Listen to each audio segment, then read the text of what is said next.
कल मैं मुल्तान में गया था, एक वहाँ निश्तर की एलुमनाई का एक फंक्शन था जिसमें उन्होंने मुझे गेस्ट बनाया था, क्योंकि वो जो बैच था N38 वो सारे मेरे स्टूडेंट थे।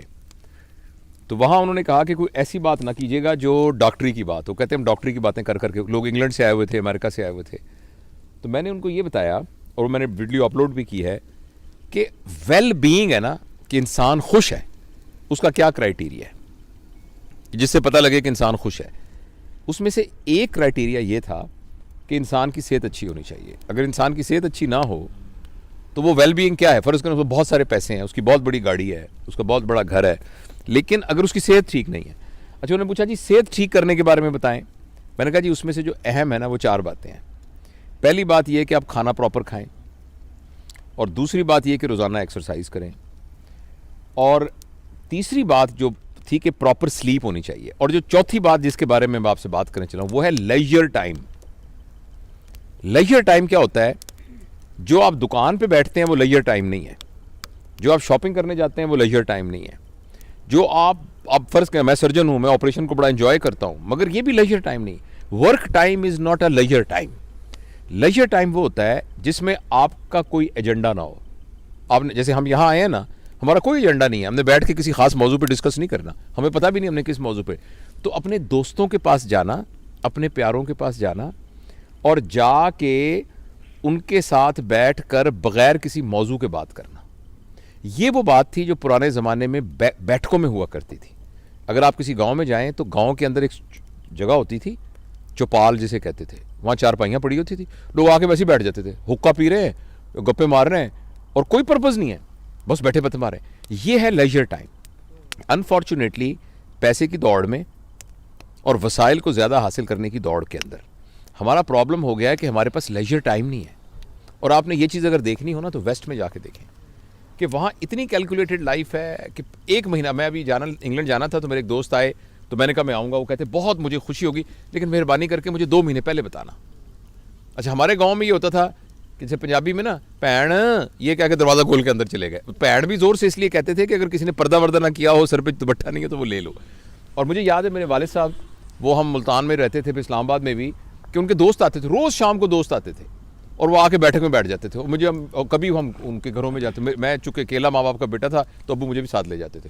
वहाँ वो आराम से बैठे थे, गप्पे मारते थे, कहानियाँ सुनाते थे।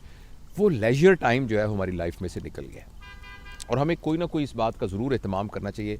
और मैं इस बात को अंडरस्टैंड करता हूँ कि ये रोज़ मुमकिन नहीं है क्योंकि आपके पास वर्क, लेकिन कम अज़ कम हफ्ते में 1 दिन, 15 दिन में 1 दिन। और दूसरा, हमारे माशरे में ना हॉलीडेज़ का रिवाज नहीं है। वेस्ट में आप देखिए, जो भी बंदा अपने वेल कहेगा, well I have my children are working, I have got my own house and I have a decent holidays. तो डिसेंट हॉलीडेज़ होना जो है ना वो एक क्राइटेरिया है वेल बीइंग का। लेकिन हम आजकल हमारे इस माशरे में ना हॉलीडेज़ का कॉन्सेप्ट नहीं है। हम हॉलीडेज़, तो हमें हॉलीडेज़ ज़रूर करनी चाहिए, और बड़ी हॉलीडेज़ नहीं कर सकते, छोटी हॉलीडेज़ करनी चाहिए जिसमें आप 4-5 घंटे के लिए दोस्तों के साथ बैठे हैं और गप्पे मारते हैं। इसके अलावा एक चीज़ जिसको हम निगलेक्ट करते हैं और जिसका नबी करीम सल्लल्लाहु अलैहि वसल्लम ने बड़ा कहा है, वो है सिला रहमी। सिला रहमी का मतलब होता है अपने रिश्तेदारों से ताल्लुक़। यानी गांव में हमारे अजीज़ रिश्तेदार रहते हैं, शहर में रिश्ते थे, हमें कम अज़ कम 15 दिन बाद, महीने बाद उनके पास जाना चाहिए, उनसे मिलना चाहिए, उनकी खैर खबर लेनी चाहिए। तो मैं बस अपनी बात को ख़त्म करने से पहले एक छोटा सा आपको वाक़या सुनाता हूँ। मैं कोशिश करता हूँ कि 8-10 मिनट से लंबी बात ना हो ताकि लोग उसको सुन सकें, लेकिन ये बड़ा एक शानदार मैं इस्लामाबाद गया इम्तिहान लेने के लिए, FCPS का इम्तिहान लेने के लिए। वहाँ इस्लामाबाद होटल में मैं ठहरा। तो जब मैं इस्लामाबाद में ठहरा तो मैं चूँकि वहीं पड़ा बड़ा हूँ और वहीं सारा, तो मुझे ऐसे ख्याल आया, तो मैंने एक दोस्त को फ़ोन किया, उसका नाम मिराज है, सुन रहा होगा शायद, न्यूरो सर्जन है वो। मैंने कहा यार माजे में आया हूँ इधर, तो किधर है तू? तो कहता तुम कहाँ ठहरे हो? मैं कहा मैं इधर हूँ जो इस्लामाबाद होटल में जिसका नाम हॉलीडे है। तो वो कहने लगा कि ले मैं तो उसके सामने सड़क से गुजर रहा हूँ, कौन सा कमरा है तुम्हारा? मैंने बताया, कहता मैं आ रहा हूँ। अच्छा, वो आ गया। अच्छा, इतने में ना उसने कहा यार इसके साथ ही महबूब इलाही रहता है, वो खबर में काम करता था, खबर तो वहाँ कोई एडिटर शेडिटर था, तो उसने कहा मैं उसको भी बुला लेता हूँ। वो महबूब इलाही भी आ गया। उसके बाद हमारा एक और दोस्त था, तो उसने उसको फ़ोन किया, वो भी आ गया, तनवीर ज़फ़र, वो आजकल अमेरिका में है, वो भी आ गया। हम चारों जब बैठे ना तो हमने गप्पे मारनी शुरू कर दी, और मेरा जाने का टाइम था जहाज़ का। तो अचानक मुझे कहने लगा यार बिल्कुल साथ वाजिद है, ये सारे मेरे स्कूल के क्लास फेलोज थे, एक न्यूरो सर्जन है, एक जर्नलिस्ट है बहुत बड़ा, और जो तीसरा था तनवीर, वो फॉरेन अफेयर्स में काम करता है आजकल न्यूयॉर्क में। तो वाजिद जो हम में से था ना, उसके वालिद साहब थे दर्जी थे। तो उसने वाजिद ने वही वाली काम शुरू कर लिया और मेलोडी मार्केट के अंदर उसकी कपड़े की बहुत बड़ी दुकान थी और दुकान के साथ ही उसका टेलरिंग का काम भी था। तो उसने कहा यार मैं वाजिद को पता लगेगा कि तुम आए हो जवेद तो बड़ा खुश होगा, तो चलते हैं। तो मैंने कहा चलते। तो मैंने नीचे सामान चेकआउट होने के लिए मैंने कहा साथ ही वॉक करके चलते हैं। हम वॉक करते करते करते वहाँ पहुँचे तो बड़ी सी दुकान थी। तो वहाँ हम अंदर गए तो उसने कहा कि एक लड़का निकला। तो मैंने कहा कि बेटा, उसने कहा महबूब इलाही ने, क्योंकि ज़रा मैं तो बहुत सालों से देखा ही था। तो वो कहने लगा कि वाजिद किधर है वाजिद साहब? तो उसने गौर से देख के कहने लगा आप अंकल कौन है? तो हमने कहा हम वाजिद के क्लास फेलो हैं सारे। कहने लगा अब्बू तो 2 साल हो गए फौत हो गए। एकदम मैं तो शौक में हो गया और महबूब इलाही रोने लग गया, ऐसे करके रोने लग गया। उसने कहा यार तू तो यहाँ नहीं रहता, मैं तो यहाँ साथ के मोहल्ले में रहता हूँ और मुझे पता भी नहीं मेरा क्लास फेलो 2 साल हो गए फौत हो गया।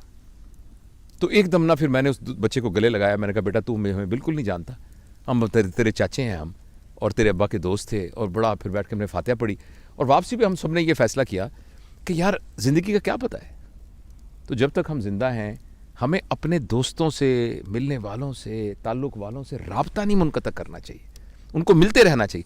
कई लोगों से हम इसलिए नहीं मिलते कि उनसे हमारे ख्यालात नहीं मिलते, या जी उनसे फ़लानी लड़ाई हो गई थी, फ़लानी हमारी शादी में वो नहीं आया था, फ़लानी।